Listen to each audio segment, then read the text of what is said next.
Yeah. All right. Well, we are reviewing the seventh factor of awakening, the seventh of seven, the last one, equanimity. Equanimity. Equanimity is one of those qualities.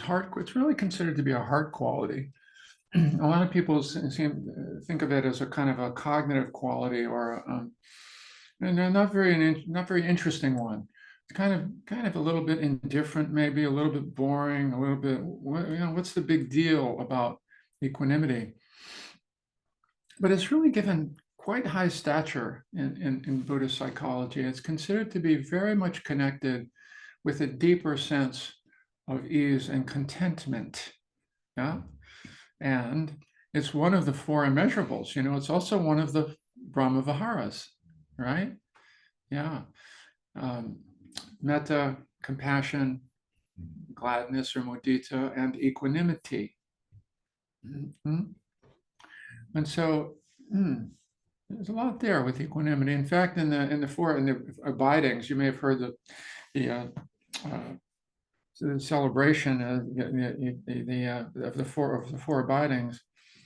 I will abide, pervading the all-encompassing world, with a heart imbued with equanimity, abundant, exalted, immeasurable, without hostility and without ill will. That doesn't sound like a little boring relationship to experience, does it? Abundant, exalted, immeasurable. And uh, it's not something that shows up right away in meditation, except in very small moments for us. It will happen along the way. It will happen gradually, like all of the meditation practices. There'll be a gradual experience and appreciation for the quality of equanimity. Hmm? Which really, at its heart, it begins with not reacting so strongly to our experience, not being thrown off by emotional upheaval, right? by more dramatic responses to our experience, whether high or low. Hmm? Whether high or low, even equanimity is even considered a bit more refined than exuberance, for example. Although that's wonderful too. Yeah, there's nothing negative to say about that. But equanimity is a more steady, calm appreciation, which which makes room for what's arising more fully. Hmm? It's no longer as interested in holding on really, really tightly to something, yeah, or pushing something away in a big way. Really don't want this here. Really, I mean, I really want this. I really don't want this. It starts to move into that more of a steadier zone where the mind begins to not be unduly arrested by anything, gradually by anything, and runs smoothly. It begins to run more smoothly, making room for whatever is showing up. Also, not turning away from whatever is showing up, but just not reacting so strongly. Learning to say, "Look, let's make room for it. Let's make room for it." Right. One of the main things we hear about mindfulness practices, gradually it helps us not be quite so reactive. That's moving in the direction of equanimity. It's moving in that direction. Yeah, yeah. It's like not lunging toward our experience. Not, it's more refined. It's a bit more refined. It's like, oh, this is what's going on. Not reacting so strongly to self chatter, to self criticism, to harsh inner voices. Also, oh, here they are. Here they are. I thought I was supposed to get rid of them. I want to get rid of them. I want them to be gone forever. They're not gone. They're not gone. Well, maybe there's another possibility. Yeah, maybe it's possible to make room for them and no longer sign up for them, no longer believe them quite so much. Just make room. Oh, these are those voices. Wow. I used to suffer a lot believing those voices said something very, very important about me. Now I don't believe them quite as much, and so I can let those thoughts just flow along without reacting to them, without needing to push them away. Hmm? Just here they are. It floats up, it floats by. It floats up, it floats by. Yeah. So there's more of that open relationship to more of our experience with less and less reactivity. And that is considered to be, as practice deepens a little bit more, when that happens, starts to happen more and more and more, it starts to lead to more to that ease of well-being that we talk about, that contentment with more and more of our experience. And we're learning to relate to ourselves. We're getting more familiar with our internal experience, and we're learning to take care of ourselves by not reacting so strongly to our own, what's rising in our own hearts and mind. Yeah, making more room, making more room. Yeah, probably one of the single biggest steps with equanimity, um, and it does take a while for us to see this and practice. We're oriented originally in our meditation practice by thinking that if we practice well, I did this for a long time, if we practice well, certain kinds of things simply won't arise in the mind and heart anymore. They just won't arise anymore. If I'm a really good student, if I'm really sincere, certain things won't arise anymore. That's what happens with really good students. That's what happens when I peak in a retreat and I look around and I go, oh, everybody's got it except for me. Yeah. But as the practice deepens, there's more of a sense of, wait a minute, maybe they haven't gone away yet. They haven't gone away yet. Maybe there's a different relationship here that's possible. What is that relationship? What does it really mean to make room for something that I've never really wanted to make room for, and to allow it to be there, but without feeling strongly negative toward it? Just like, here it is, here it comes, here it goes, here it comes, here it goes. This is all part of this being human, more and more. This is how it is. It's really about making a different relationship, a more balanced relationship with more and more of our experience. Yeah. And so it's very central in Buddhism in that way. And it's considered that it's very gradual, and it happens through just gradually trying all kinds of things in there, trying to manage and overmanage sometimes, and undermanage and turn away and turn toward, all the dance steps that we go through. And it's considered gradually we come to this place of making room, befriending a little bit more of the time with more of our experience. Yeah? Being awake to it and being easeful with it as it moves through the landscape of the psyche. Yeah? And so in that way, it is considered to be an exalted, immeasurable heart quality, which really makes room for a lot. Yeah. Yeah, it's we like to think of it as the gradual and widening and expanding of the internal holding environment, first toward easier things, and then gradually toward even some challenging things, making room for more of our experience. Yeah. And so, yeah, we can practice it a little bit. We can practice that a little bit in our meditation when something arises that literally, when this is something I'd rather not be here. Just see if you can just soften. Well, you know how we'll talk about softening, or just soften around it. Just soften around it a little bit. Just let it be. Let it be there. Yeah. So let's practice a little with equanimity this morning, this week. And then we'll start with, of course, opening up the body. Yeah.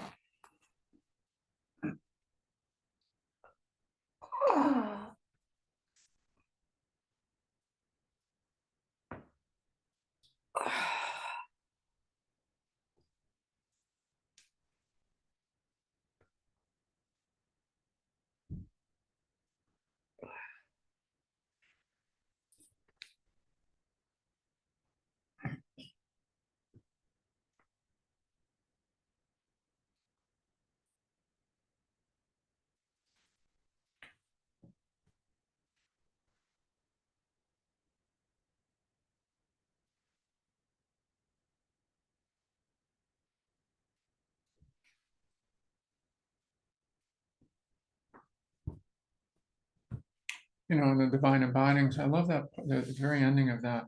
We're starting to relate to our experience without hostility and without ill will. That's the very last phrase, right? Was also addressing the hostility and ill will that arise toward ourselves and toward our own experience. Yeah? Equanimity is moving into that space. Yeah? Removing the hostility and ill will in our own stream of consciousness. Yeah.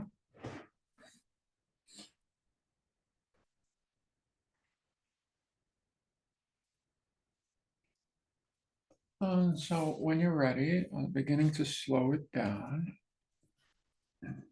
the movements, and then lightly closing the eyes. Maybe there are still a little rocking or swaying, little adjustments.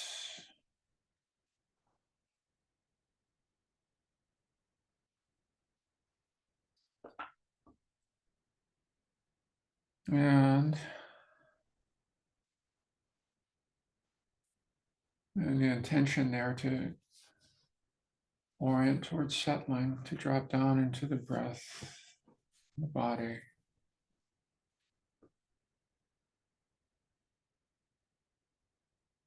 And the breath is already moving.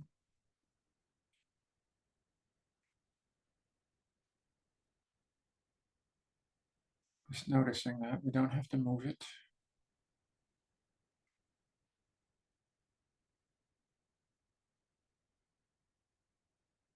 We can gently orient toward a comfortable breathing.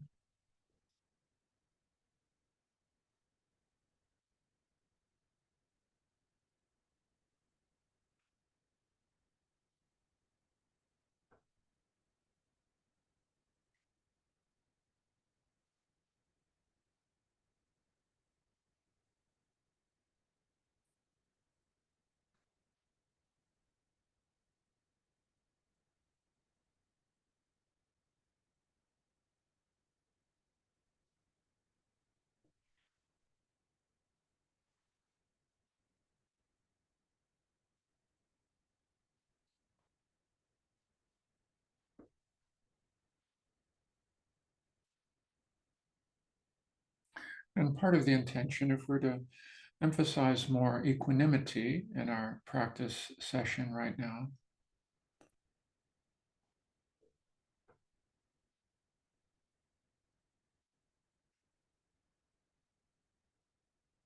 is to remind ourselves that everything that arises, that is about to arise in your experience, has a right to be there,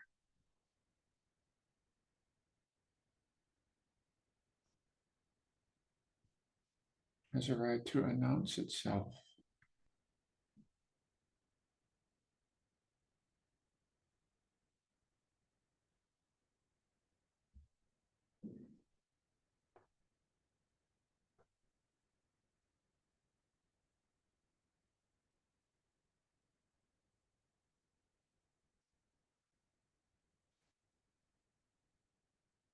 And so we make room for whatever shows up in our practice.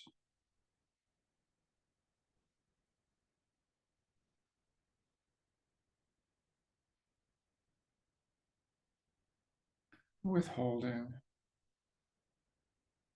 and with balance.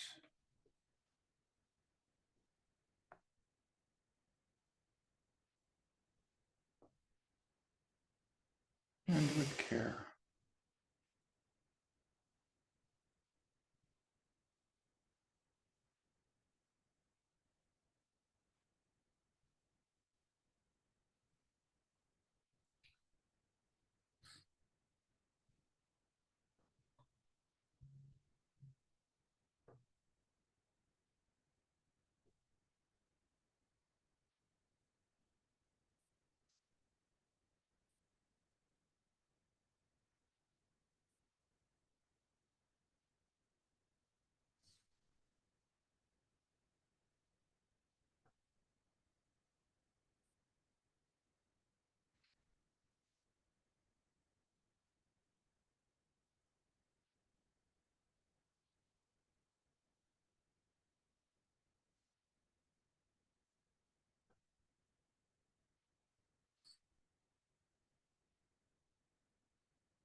Softening.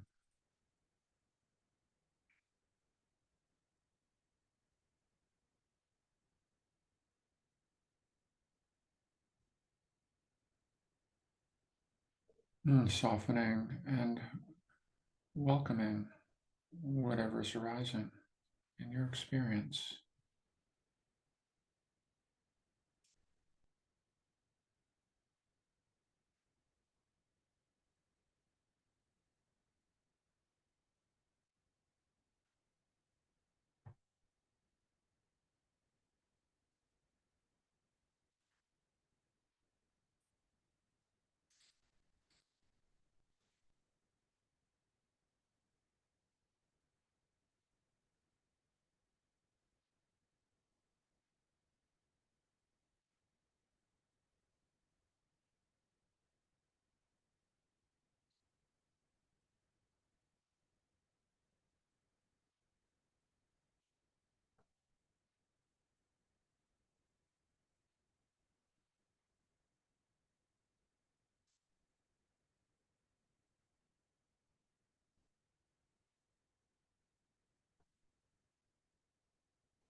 The last few minutes of the meditation, maybe settling back a bit more.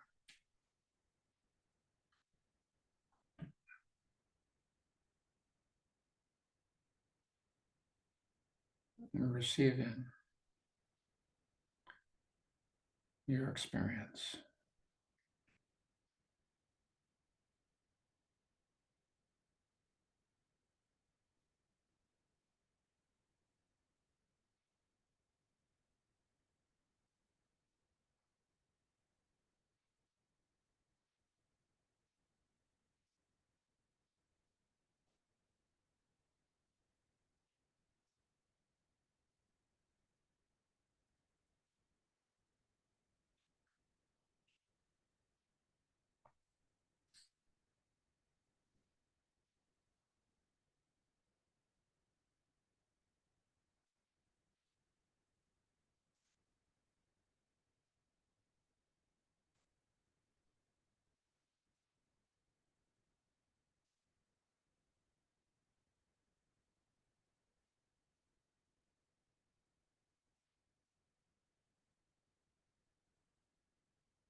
Thank you, everybody. Thank you. Thank you.